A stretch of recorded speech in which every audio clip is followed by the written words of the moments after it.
the year, man. It's the one and only DJ Chase, man. I'm back. I told y'all, man, 2026, new year, more money. You know the vibes, man. We got a special guest today, Miss Paris Draper, on the platform. But before all that, man, let's get into our sponsors. So today, man, I want y'all to download that DJ Chase Radio mobile app, man, iPhone or Android. The new website coming soon, rapmarkets.com. Podcast directory. Use the promo code DJ Chase to get 20% off. Get in touch with the hottest podcast and podcast hosts like myself and Groove, are the hottest platform to get in touch with players, curators, get real feedback from real people, not bots. But enough of that, man. Today we got the lovely, the dope, fire, super fire, the bubbly personality. My girl Paris Draper. What's good, mama?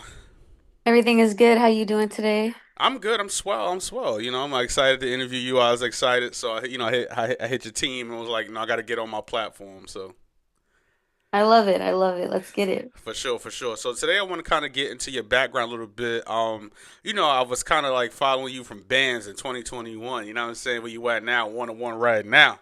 So I want to talk about your background, of course. So with that being said, where you from? So I was born in Florida, but I grew up in the San Fernando Valley.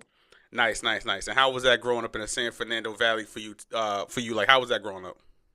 Um, it was a lot because growing up I was living with my mom and my grandma and my grandpa. So at first it was like a lot of people. And Mm, then my grandma like was like, I don't want y'all in the house anymore. Like y'all need to get your own shit. mm, And then it was like me and my mom and my stepdad and my stepbrother. mm. And we were like moving from apartment to apartment. So it was a little hard, like, a little instability, but I would say that my mom always made it a point to like make sure I have the things that I need. It Mm, was just like somewhat difficult and it was definitely not the easiest mm. growing up, but I made it Yeah. through. Love it, love it. And that's always a good thing, you know what I'm saying? Working hard and, pushing through tough times. And I would say, yeah, yeah. And in San Fernando, I'm a New York boy. So San Fernando, is that different from like the Bay Area, or is it kind of I don't want to get it confused. I know it's a big difference, but is that different in a way? Oh yeah, it's like way different. Well, because the Bay Area is all the Mm. way up north. Mm. The San Fernando Valley is in LA. LA. Okay, got you. Yeah, Perfect. so it's like Yeah. all the way down. And I would say the main difference, like in between that, besides like the actual Mm. area, would just be like people. Like Mm. we just like over here in the San Fernando Valley, it's like there's like two, like it'll be like two cities that are like underfunded and like underprivileged, but then like literally like the next like block over, it's like all these well-off people with a lot of money. So it's like it's a really like hard juxtaposition to be in, especially with like the gentrification that Yeah. the San Fernando Valley is going through right now. So Mm. Got you, got you. And what inspired you to get into music? Like, what made you really say, you know what, I'm gonna do this. I'm gonna take this seriously. What made you get into music? so essentially I got into music because I was supposed to be a pro MMA fighter. Oh, okay. But I tore my ACL when Mm, I was in high school. mm, And after I tore my ACL, I kind of like tore down that dream. And then my brother died soon after that. So I just like fell into like writing music and just decided that I'll just do that full time because at first I was doing fighting. So I was like fighting like full time, but I just switched it over to music after all of that happened. yeah, I hear you. I hear you. And once again, my condolences about your brother passing as well.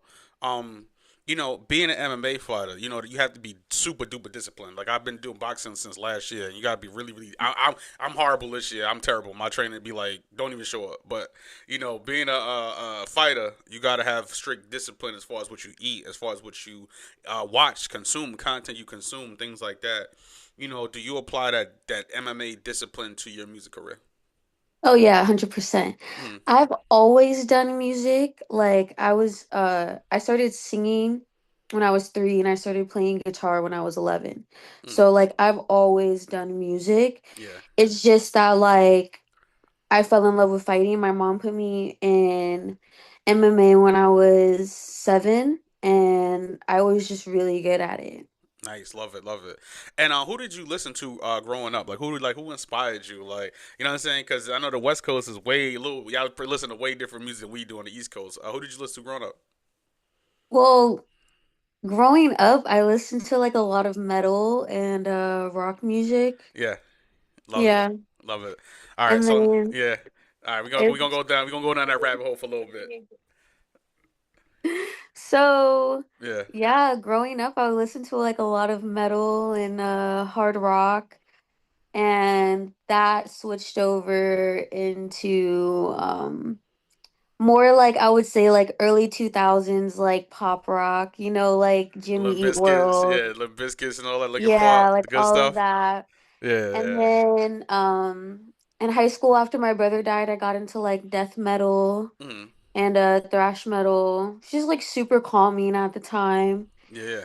And but I always like I'll say this, right? Like my personal taste was like rock and metal.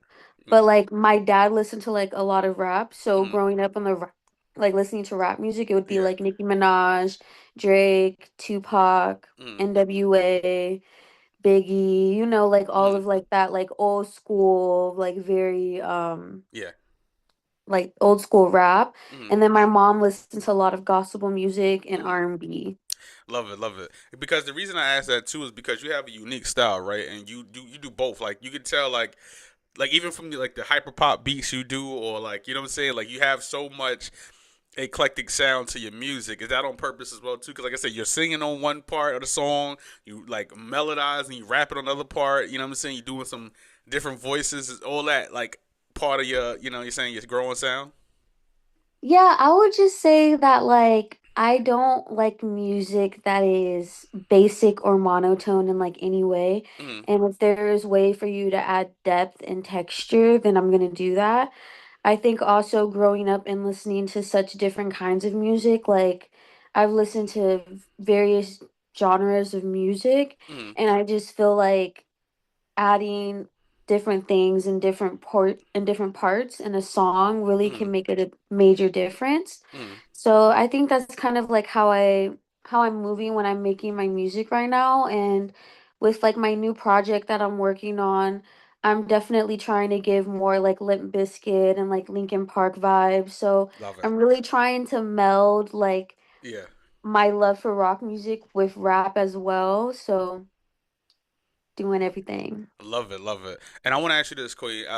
Once again, for music, as they say, is a male-dominated industry. You know what I'm saying? And what is like, being a female artist? Of course, you have the look, you have the aesthetic, and I know, you've probably been through it all. What is one of the hardest things you had to deal with as a female artist in the music business? I think the hardest thing that you have to deal with is the sexualization of yourself. Like, it's more of like this immediate thought that like because you're a female rapper that you have to like rap about like your pussy and having sex and finessing people and taking, other people's men, and it's just like, when they have that stereotype and then you don't make music that way, you're suddenly categorized as not a good rapper or not good at what you do. And I don't know. I think like that's like a really like hard thing that I feel like I've had to deal with, me personally, I've had to deal with. I've always had to defend why I don't make music about Mm. like Yeah, I hear you. I hear sex. you. Yeah, So yeah, for sure, for sure. And do you like the studio? Cause you killer shows. Like I be following your Instagram for a while. You know what I'm saying? When your team reached out, and I'm like, damn, she do a lot of like performances. You know what I'm saying? What's your favorite place to be? The studio or the stage? oh, the stage.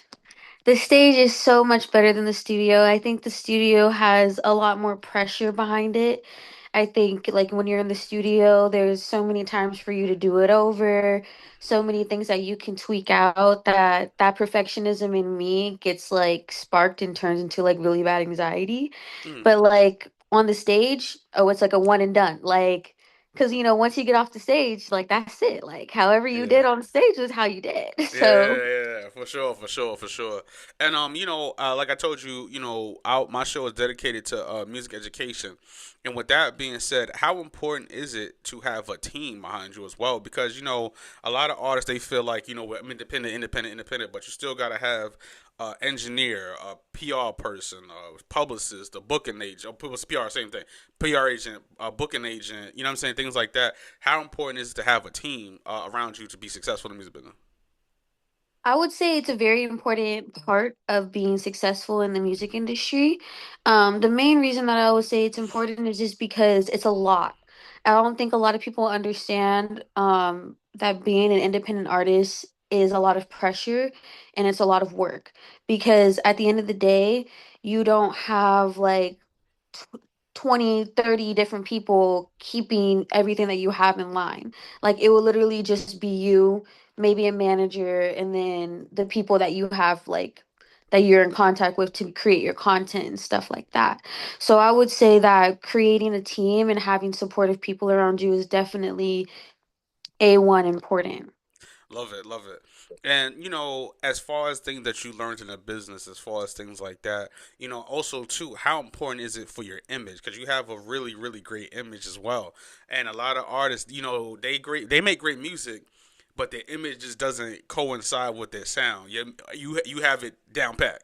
You know what I'm saying? How important is it to have a really quality image as far as what you do? It's really important. I think it's important for you to have artistry and creativity behind what you're doing, right? Like, I think as an artist, as a musician, you're trying to tell a story and you want your audience to understand that story. And that story should come all the way down to what you look like, you know? Like, off rip, somebody should be able to, like, be like, okay, like, off what she looked like, she'll probably make, like bad bitch, like, I'm that girl kind of music. And then you listen to the music, it's the same type of way, like how you look and what you're making should always coincide with each other. And then you should have like a creative story behind it so that you can be able to talk about it and be able to inspire other people to be themselves. Like, I'll say this for me, when it comes down to my image, this was cultivated through years of being emo, scene, grunge, goth, like going through all of these different like Yeah, alternative like looks and then picking and choosing which ones I like for myself and yeah. diving deep into who I am. And I think I am really fortunate to have a family that let me be who I am and let me, express myself how I wanted to. Yeah, And I think that's the same way that it should be with anybody else. Be your authentic self, whether people like it or not. love it. And let's talk about some music, Miss Paris. Right? I want to ask you this. So the album "Fed Up," right? We gonna go through Hmm. some. We gonna go to some tracks right quick. We're right quick on "Fed Up," right? All right. So I want to ask this: is it better to be ice cold, or is it better to go dumb? Oh, I would say it's better to go dumb. Why? Why you say it's better go dumb? Well, What did they do? What did they do to you today, Queen? Well, it's always better to like go dumb because that Yeah, means you're always standing on business. Like yeah, you're never being a pussy, you never like backing down, like you always stand in 10 toes. Like yeah, being ice cold is more just like you just cold hearted. And for me, when I say like I'm ice cold, it's like, yo, like I'm turning off everything, like I'm turning off all emotions, and yeah, that means like you don't give a fuck anymore. yeah. So that's a when you're ice cold, you're in a whole different you're a whole different Yeah, ball game right there. yeah, I love it, love it, love it. For sure, for sure. And then I got one more for you. Is it better to be toxic or is it better to be a soldier? Better to be a soldier.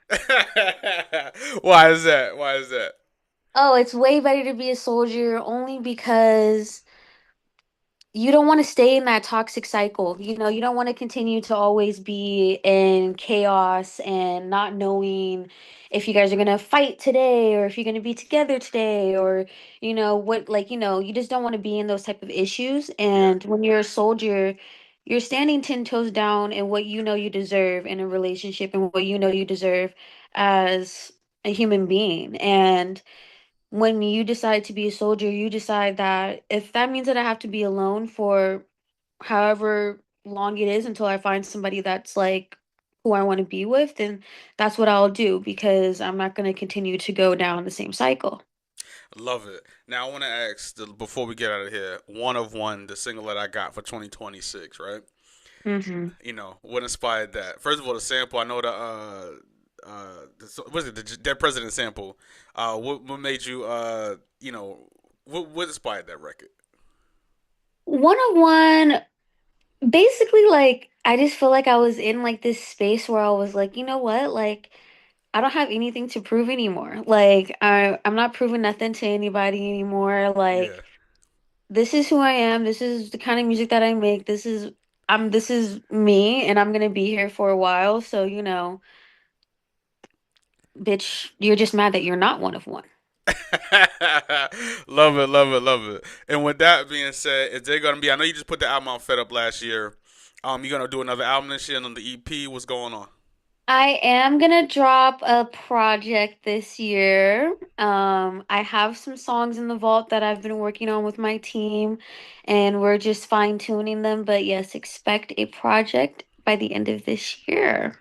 I love it. Thank you, Miss Paris. And with that being said, Queen Mother, my very last question is this, right? If there was a young girl that came up to you today and said, Miss Paris, what is one piece of advice that you would give me getting into the music business today? What would it be? Never give up on yourself. There's going to be a lot of times where you feel like, is this what I'm supposed to be doing? Am I going to make it? And you just can't give up on yourself. You have to stand 10 toes down and have strong belief in yourself and what you're doing and your dreams, and also have faith in God because you have to walk by faith and not by sight. Amen. Amen. On that note, we are out of here, Miss Paris and Paris Draper. That's your government name. That's a flyer name. Yeah, that is my government name. That's what's up. Where can they find you, Mama? Where can they get in touch with you? Features? You doing some features this year? What's up? I got a couple people I want to feature with you on this record Well, with you you. know what? I am open to features. Yeah, So if you want me to be on your song, DM me with your budget and we can get that popping. yeah. As well, you can follow me at Dead Girl Paris. That's on all social media sites, Dead Girl Paris. You know what it is, man. Once again, Paris Draper, the single one of one, is streaming right here on WDJCDB DJ Chase Radio. She's gonna be a star. She's already a star. You know the vibe. The album Fed Up is out now. Streaming on all streaming platforms, man. DJChaseRadio.com, WDJCDB, DJ Chase Radio, Spotify Podcast, Apple Podcast, and YouTube DJ Chase TV. And we are out of here. Yeah. All right.